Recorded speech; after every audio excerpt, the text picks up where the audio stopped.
सर्व पक्ष फोडून झाल्यानंतर भाजप म्हणजेच बीजेपी शांत बसल असं अजिबात वाटत नाही।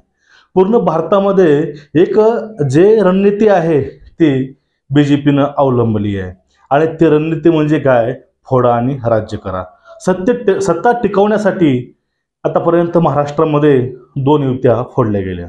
पहिली शिवसेना, शिवसेनेसोबत एकदम कट्टर असणारे एकनाथ शिंदे गट यांनी फोडण्यात ते यशस्वी झाले आणि त्यानंतर असं वाटलंही नव्हतं महाराष्ट्राच्या राजकारणामध्ये की या वाटेवरती अजित पवार सुद्धा असू शकतात, पण ह्या पण गोष्टी शक्य झालेल्या आपण बघत आहोत आणि आज अजित पवार आपल्या चुलत्याला सोडून भाजपसोबत गेलेले आहेत। आता मग एकूणच सध्या फोडाफोडीचं राजकारण इथं तरी थांबेल असं वाटत होतं, पण आता लोकसभा आलेली आणि लोकसभेच्या उंबरठ्यावर सर्वांना एकच प्रश्न पडलाय की महाराष्ट्रामध्ये सत्ता समीकरण जुळवायचं कसं आणि यामध्येच सत्तेचं एक लॉजिक भाजप लावताना दिसत आहे। आता सर्व पक्ष म्हणजे विरोधी कुमकुवत झाला महाराष्ट्रामधील। काही जणांच्या पाठीमागे ईडी लावली गेली, त्यांनी सामील झाले बीजेपीमध्ये, ईडी परत निघाली किंवा एकदम सेफ्टी झोनमध्ये शिंदे गट आणि अजित पवार गट येऊन बसलेला आहे। आता वाटेवर आहेत काँग्रेस, कारण महाराष्ट्रामध्ये दुसरा एकमेव राष्ट्रीयकृत जो पक्ष आहे तो म्हणजे राष्ट्रीय काँग्रेस। काँग्रेसचे आता खासदार फोडल्याशिवाय बीजेपीला स्वस्त बसवणारच नाही आणि यामध्ये चर्चा पण अशी चालू आहे की काँग्रेसचे 4 ते 5 लोक हे बीजेपीमध्ये येऊ शकतात किंवा येण्याच्या वाटेवरती आहेत, ते पण खासदारकीला। हा एक झाला मुद्दा। आता नेमकं काँग्रेसचे लोक भाजपामध्ये काय येतील, ह्याला बघा प्रामुख्याने 3 कारणं आहेत। पहिलं कारण काय, कारण मोदीला सेंटर पॉइंट धरून बीजेपी हे भारतामध्ये निवडणूक लढवत आहे। दुसरा मुद्दा आहे, तो मुद्दा म्हणजे जर मोदी लाट आली तर आपलं अस्तित्व संपून जाईल ही भीती काँग्रेसवाल्याला आहे। आणि तिसरी गोष्ट म्हणजे महाराष्ट्रामध्ये जी युती होणार आहे काँग्रेस, राष्ट्रवादी, शिवसेना आणि वंचित, यामुळं जागा ह्या कमी मिळू शकतात काँग्रेसला। कारण पूर्वी फक्त 2 पक्ष राहायचे, राष्ट्रवादी आणि काँग्रेस, दोघांना पण चांगल्या जागा मिळायच्या। आता कसं होईल, यामध्ये शिवसेना 23 जागा मागते, राष्ट्रवादी 13 जागा मागते आणि मग काँग्रेसनं जागा घ्यायच्या किती, त्यामध्ये वंचित आहे, त्यामध्ये पुन्हा अजून शेतकरी संघटना आहे।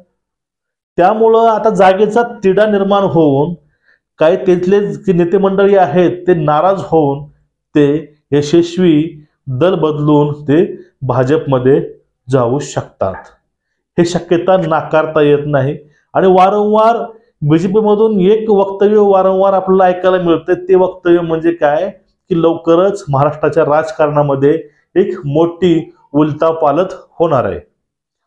आता हे उलथापालथ नेमकी होणार आहे कुठली, याकडे सर्वांचं लक्ष होतं आणि त्यामध्येच ह्या चर्चा येतात की महाराष्ट्रामध्ये काँग्रेसचे नामवंत जे खासदार आहेत ते म्हणजे लोकसभेसाठी अहमदनगर जिल्ह्यामधील असतील, नांदेडचे असतील, आणि त्यामुळं काय होईल, त्यामुळं एक राजकीय भूकंप येईल आणि बीजेपीचा जो पुढचा एक स्ट्रॉंग विरोधी पक्ष आहे तो नसणारच आहे। यामुळं काय होईल, यामुळं बीजेपी आपले चांगले पाय जमवून राहू शकतो निवडणुकीमध्ये। हा झाला मुद्दा।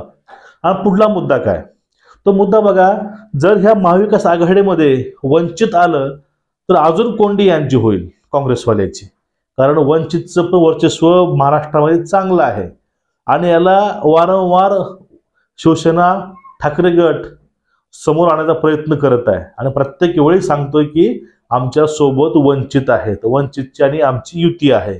आता यावरून काँग्रेसची गोची नक्कीच होणार, कारण वंचित पण 12 जागा मागत आहे, राष्ट्रवादी 13 जागा मागत आहे आणि शिवसेना मागत आहे जागा 23।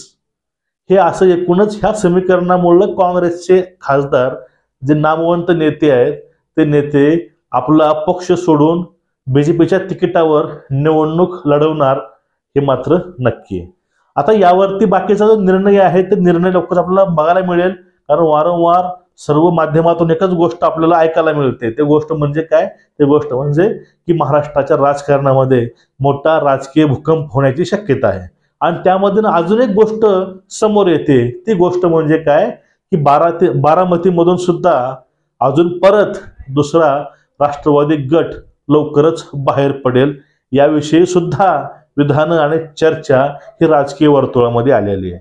कारण पहिला जो गट बाहेर पडला अजित पवारांचा, आणि दुसरा जो एक स्ट्रॉंग गट आहे राष्ट्रवादीचा, तोही गट राष्ट्रवादीचा भाजपामध्ये पडल असं म्हणलं जातं. ह्याला कारण काय आहेत बघा. आता जे अॅग्रोची कंपनी आहे बारामतीला, त्या कंपनीवरती ईडीचे छापे पडलेले आहेत. आता ईडीचे छापे नेमके मारले कुणावरती? रोहित पवारावरती मारले, की इनडायरेक्ट त्याने निशाणा हा शरद पवारांना केला? आणि यामधून हे मॅटर सुलझवल का राष्ट्रवादी पूर्णपणे बीजेपीच्या दारात येईल? हा एक मुद्दा आपल्याला पाहण्याजोगीचा आहे. पण तुम्हाला एकूणच या प्रकरणावर तुमचं हे तुम्हाला नेमकं वाटतंय काय की महाराष्ट्रामध्ये समीकरण कसं असेल? की नवीन एक आघाडी होऊन वंचितचा समावेश करून पूर्णपणे महाविकास आघाडी एक शक्तिशाली बनून लढेल, की अजून पक्ष फुटून भाजप स्ट्रॉंग होऊन परत महाराष्ट्रामध्ये भाजपाचं सरकार येईल? तुम्हाला कोण वाटतंय काय? नक्कीच कमेंट करत चला. तुम्हाला आपले व्हिडिओ आवडत असतील चॅनलला सबस्क्राईब करा आणि बेल आयकॉन दाबा.